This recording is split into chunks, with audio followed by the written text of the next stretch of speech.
It's that autistic guy's guide to a strange city. You know, I'm a fan of old school things. That's why I've got myself an almond latte from a hip cafe. Okay, that's a bad example. When I say old school in Australian terms, I mean new school in most other countries. So we're talking 1851. 1851. Now, the Aussie city I'm in right now, well, rural town, rural city, so not like a metropolitan. Anyway, it makes no difference. Was pretty much founded, built, really is only here because of what happened from 1851. Yep, it's the gold rush. The Victorian gold rush. 1851 is about where you'll start the mark, but from 1852 to 1853, I think it was basically one of, if not the biggest, richest gold mine in the world. And guess what? The city still looks like it. Take this for example. You go to the movies, the cinemas, whatever the hell you call it. They're basically just boxes these days, yeah? No. Not in this goldfield, gold rush town, my friend. Have a look at this. I feel like I'm going to the Oscars or something. That is what I call an old school theatre, picture, movie place. The only downside is I have been told by locals that it only screens movies from the 1950s back through to the 1850s. Wait, did they? Well, they weren't talkies.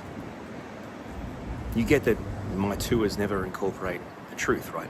I mean, shit, mate. There's a star on the door. Have a look at these buildings behind me. They all look like banks out of a, you know, like a money bank out of a Wild West movie. How incredible. Like, these are incredible buildings. Have a look at these buildings. They just go on. I mean, this one is founded in 1875.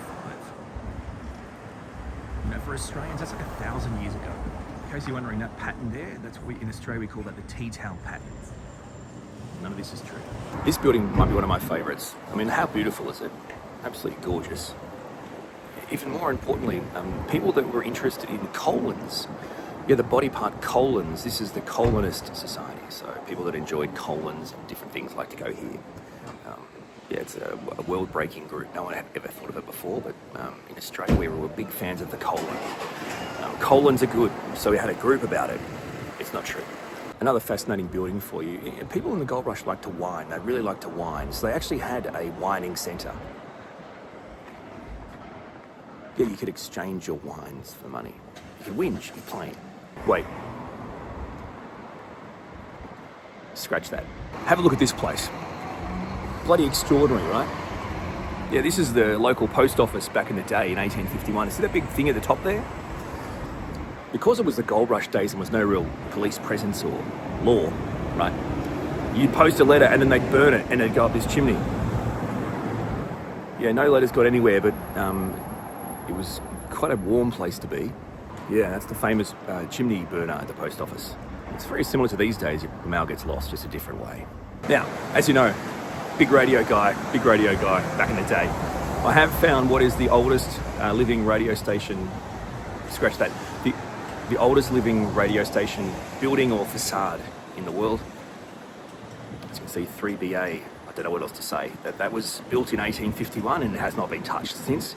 In saying that though, the two radio stations are bloody phenomenal and I love each and every person that works there, and I mean that with genuine sincerity. I do, I'm not joking. Please don't make this a joke. This isn't a joke, I promise. I love these people, very nice, but holy hell, guys. Do you have toilets in there? Literally every building was built to look like a bank in a Wild West movie. And I love it. You know, it's another place for whingers and complainers, the Winers Tavern. So even though the Winers Exchange closed down, they could still wine at a tavern. Shit, sorry. I read the sign wrong again.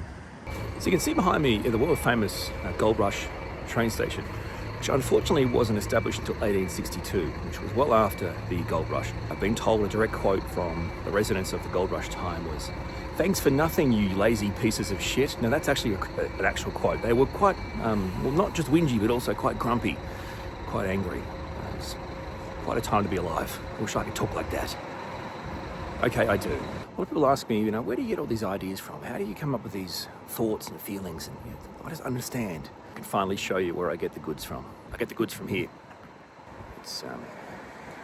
It's the good shit. Bad news, everyone, bad news. It started to rain on my tour, so it's got to end here, unfortunately, because I don't like umbrellas. because they never work and they always blow up backwards and you look like a moron and you spend 20 minutes trying to fix it, so stuff that. So hope you enjoyed my tour.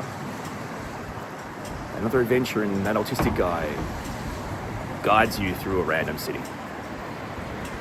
I've enjoyed it.